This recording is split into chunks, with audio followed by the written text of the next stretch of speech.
You know, before you blew, you guys, Kid and Play, Salt-N-Pepa, and Martin Lawrence, did y'all all work at Sears Roebuck? We did and we didn't. We didn't all work there at the same time. Gotcha. That was right when I was really getting my life together to get a 9-to-5.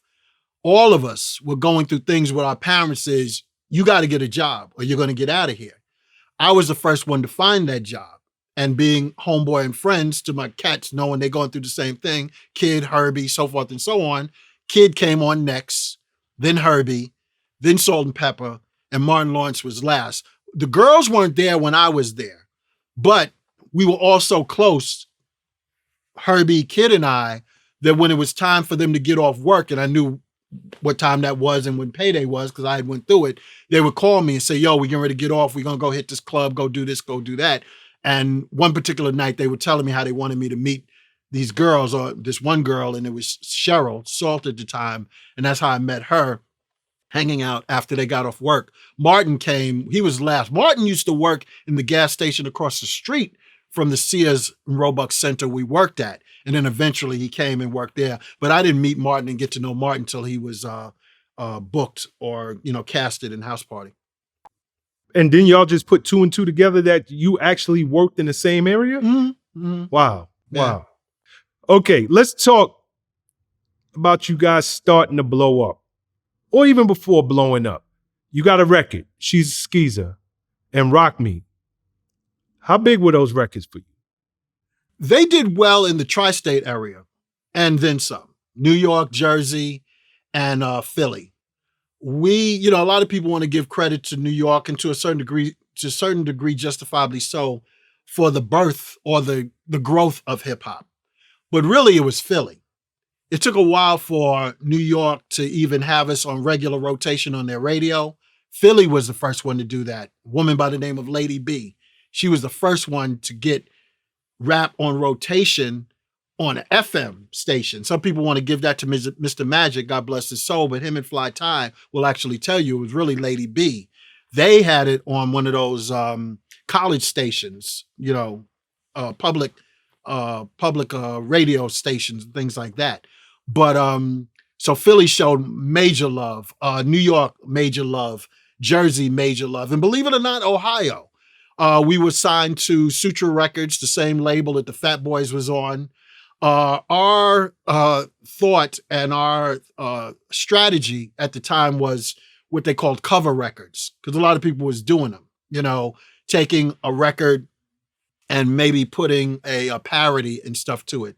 So She's a Skeezer was really, some people would call it a ripoff, or our way of saluting, in a way, Run DMC with my Adidas. Mm-hmm. We called it my Skeezer. Then you had Falco with Rock Me Amadeus. So we did this joint called Rock Me. I know All Hail the Drum. That was an original one. And then we had a girl group we were producing called the Celebrity Club. They did a cover off of Curtis Blow's If I Rule the World, but theirs was called Girls Ruling the World. But we had love with the radio stations in New York and a lot of the clubs that were supporting hip hop. We were doing really well. As far as traveling outside of those areas, nothing yet. Got you. Okay, 88 rolls around. 2 hype album drops. But prior to the 2 hype album dropping, Salt-N-Pepa blow. Mm-hmm. They blew before you guys did. Mm-hmm. Now it's your turn. Gold album on the two hype album. Probably more like over platinum, but anyway, go ahead. You know how that goes. But it's all good. Everybody knows y'all for that famous kickstep dance. Who came up with that? That move came out of desperation, so to speak. When it was time for us to finally start traveling on the road and doing national tours, the promoters were still, one in particular, Ricky Walker, who had the Slammin' 88 tour, co-headlined by Salt-N-Pepa and Keith Sweat. Most phenomenal time in my life, being a first major tour. He was feeling us, but because of our girls and Hurby putting that pressure on saying, we want them with us too, Kid and Play. But he wasn't going to pay for us to have dancers, because when you saw our music videos then, we always had dancers and we're dancing. So we're like, yo, we can't bring, they're not going to give us the money for dancers, but the crowds and our people are going to expect dancing. So we're going to have to dance and rap, incorporate the two. So we were always close with all of the very well-known dancers in the New York community, Latin Quarter Cats, The World, all of that, Union Square. One particular group called Nonstop, Swatch, Little Bit, and Hi-Hat. Hi-Hat is, congratulations to her, so proud of her success. The magic that is Missy Elliott and the choreography, that's Nadine, Hi-Hat. But her, along with Little Bit and Swatch and them, we shared this concern, and with other dancers too. What are we going to do? So it was more like a brainstorming thing from dances and stuff we were already doing, and dancers sharing their ideas with us and vice versa. But Nadine comes more to the forefront of that memory than the others, because when you see the Getting Funky video, Nonstop, they do a move in it where they swing their legs through the middle dancer. It's not the same thing as the Kickstep, but it's that leg work in there. So, you know, big up to Nonstop and Hi-Hat. Got you. You guys are coming to prominence right around the time that rap is taking a turn. It's getting a little harder.